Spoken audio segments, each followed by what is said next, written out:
Thank you for tuning in for this presentation entitled The Professional Sales Process, brought to you by Constructum Online Learning. Constructum Online Learning is a free learning platform for entrepreneurs seeking to gain skills for the entrepreneurial journey.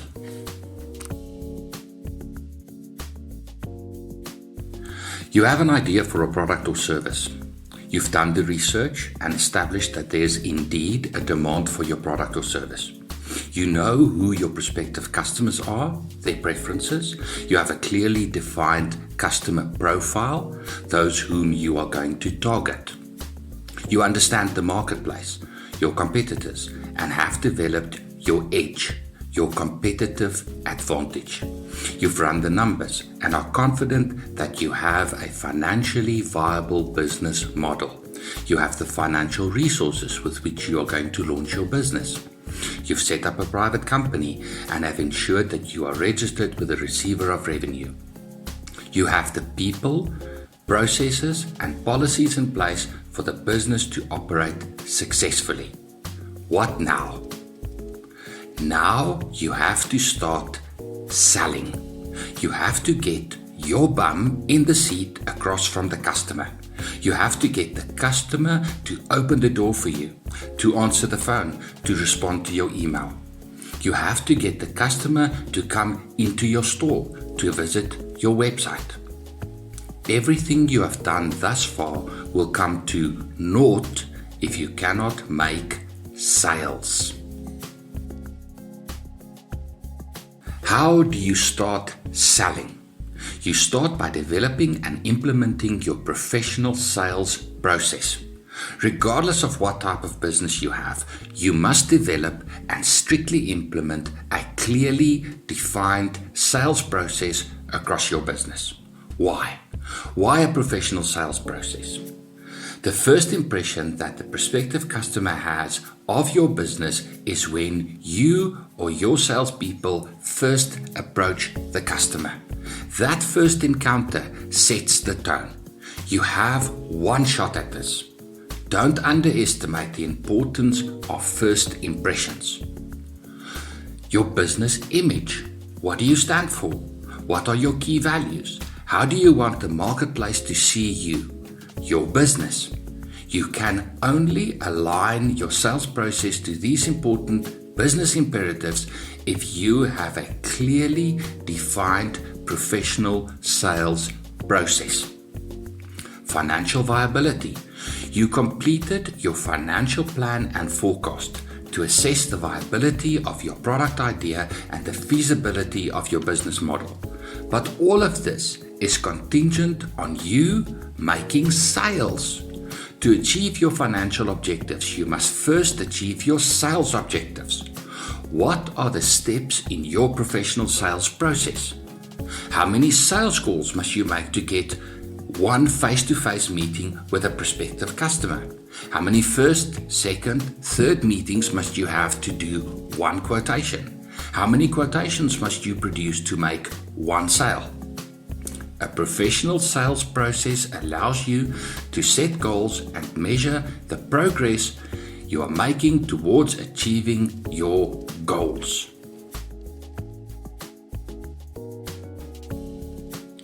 Ethos Pathos Logos. Before I will allow you to convince me of how your product or service is going to solve my problem, meet my need, or satisfy my desire, I need to believe that you not only understand my problem, need, or desire, but that you appreciate my perspective and that you care for me. But I won't believe that you care for me if I don't think that you can be trusted. I will only trust you if I think that you are authentic, that you're a person of integrity, that you have the competencies to do what you say and the personal character to follow through on your promises. A professional sales process starts with ethos. It's all about trustworthiness, your credibility. Trustworthiness is a function of character and competence. Ultimately, you prove your competencies by delivering a product or service that does what you promised it would do. solve my problem, meet my need, satisfy my desire. You can, however, demonstrate your competencies within the sales process. You do this by including a needs analysis or problem-solving process in the greater sales process. What I mean is that you show the customer how you will go about understanding their problem, need or desire, and then how you will go about solving their problem, meeting their need, or satisfying their desire. You do this at the outset. In sales, we call this selling the chain.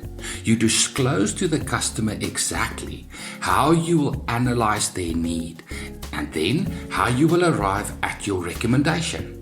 This is a great sales technique because if you do this well, the customer agrees to proceed down the road with you and you are almost always going to make a sale.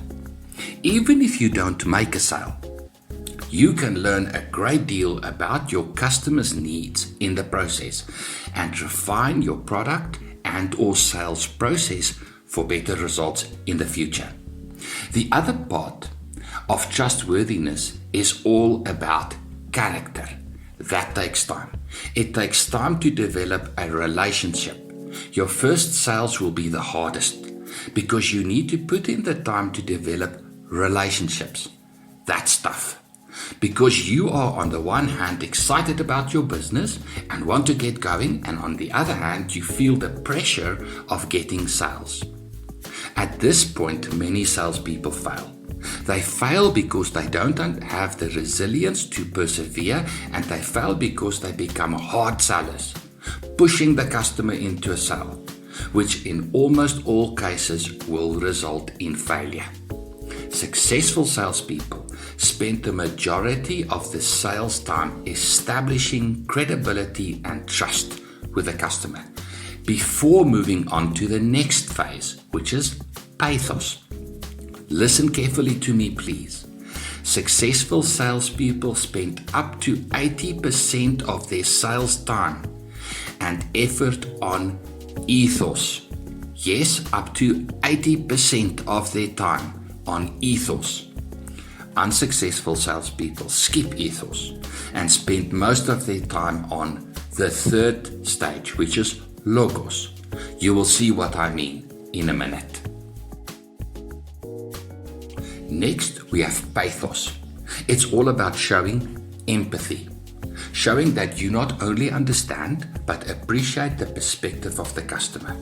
You do this by verbalizing the customer's feelings and opinions back to the customer until you are satisfied that the customer believes that you get them.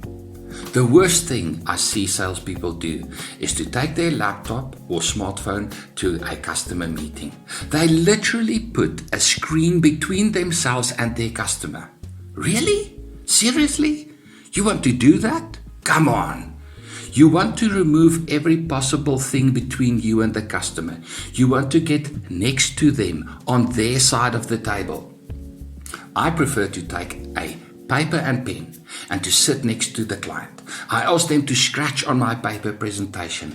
I want their physical involvement in the process. I want them to work on the problem with me. Not me presenting this side of a laptop screen to them there far in the distance. Pathos is all about creating a us, we, the customer and I, together are going to solve the problem. Great salespeople become trusted advisors of the customer. Only after you've established ethos and pathos do you move on to logos. Logos, the logic. It's the how to solve the problem, meet the need, satisfy the desire. When you've established ethos and pathos, you understand me and my need. You will only share with me relevant information that directly solves my problem. Successful salespeople spend between 5 and 20% of the total sales time on logos. Unsuccessful salespeople spend the majority of their time boring the living daylights out of me, telling me all about themselves and their product. Sometimes they do a great presentation, they speak well and dress the part, but they still don't get the sale. Ethos Pathos Logos. Make this your motto when you start designing your professional sales process. Every organization is going to differ somewhat in what their sales process might look like. Here is an example of the common steps that a sales process will comprise of. Prospecting. When you start out on this journey, you have to prove the concept that there's a demand for your product or service. At the outset, you spoke to the type of people who might buy your product. Now that you want to start selling, you need to qualify suspects, people you thought might buy, to become prospects, people who can actually buy from you and people you actually want to sell to. Let's say you want to sell medical consumables to hospitals and clinics. Who are the decision makers at the hospitals and clinics? Make a list, then qualify them. What criteria will you use to qualify suspects to become prospects? Perhaps you only want to sell in a certain geographic area, or perhaps you want to deal only with the private sector, or you want to sell to smaller specialized hospitals or clinics. Decide on your criteria. Next, you need to get into contact with these qualified prospects. How are you going to contact people? Are you going to cold call? Are you going to pitch at their office? Will you rely on networking events, on trade shows? Your objective when contacting people is not to sell to them, but rather to get your bum in the seat across from them. You want to meet with them. If you are going to be selling anything at this moment, then it's selling the meeting, an opportunity for FaceTime to sit down with a prospective customer. In meeting with your customer, keep in mind Ethos Pathos Logos. Remember, first and foremost, you want to establish trust with the customer. How are you going to do that? One of the best ways of establishing credibility is to demonstrate in some way how your product or service met the need of another client. If possible, get permission from that satisfied customer to be a reference for you. Offer the contact details of your happy client to the prospective customer. In this meeting, don't tell the customer about your product. Show the customer how your product might benefit them. Show, don't tell. Then ask, Mr. Customer, can we talk about how my product might benefit you? You want permission from the customer to get to the next step, the needs analysis step. Now you want to get on his side of the table. Remember, pathos. You want to work with the client to find a solution. Show the customer how you will arrive at a product recommendation. What process will you follow to determine how your product might benefit the client? If the client agrees to your process, then you have solved the first link in the chain. Remember, sell the chain, and you are on your way to make a sale. At the end of the needs analysis, you are ready to present the solution. Ask the customer, can you see how this product might benefit you, Mr. Customer? What, if anything, might still stop you from buying from me today, Mr. Customer? Then shut up and listen. If you've established trust, ethos, and the customer willingly went along with your needs analysis and participated, pathos, then the client will agree to the solution, logos. Ethos, pathos, logos. If not, then you need to go back and figure out where you missed what in the process. Does your process involve a quotation? If so, you might need to deliver or email the quote to the customer. Always try to deliver the first quote to the customer in person. Then ask for the sale. Don't forget to ask. If you did the first steps right, then you must ask for the sale. It's literally 6 times easier to sell to a current customer than to sell to new clients. How will you follow up with a client? If at all possible, follow up in person. Be super open to hear what the customer says to you about their experience. Good customers can open the door to much new business. What will be your follow-up process? What will it entail?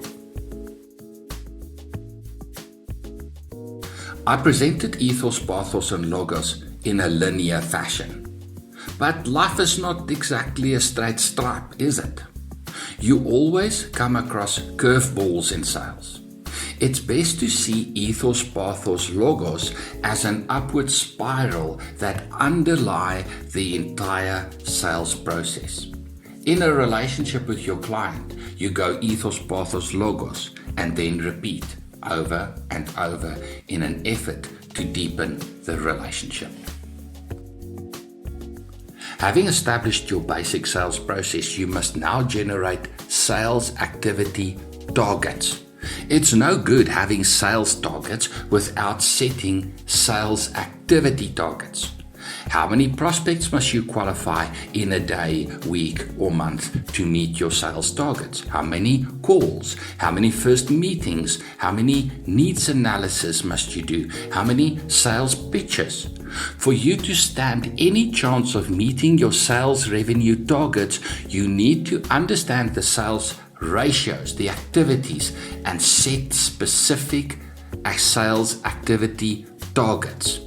Then align all the people, processes, and policies in the business to the sales process to create a sales organization. The most successful businesses understand that everybody in the business needs to have a salesman mentality. Always keep selling the business, its values, and its products. Thank you for listening. If you found value from this presentation, please consider subscribing to the Constructum online learning platform on YouTube. Do you have family or friends who might benefit from this type of information? Please share this video with those who might benefit. And good luck on your journey.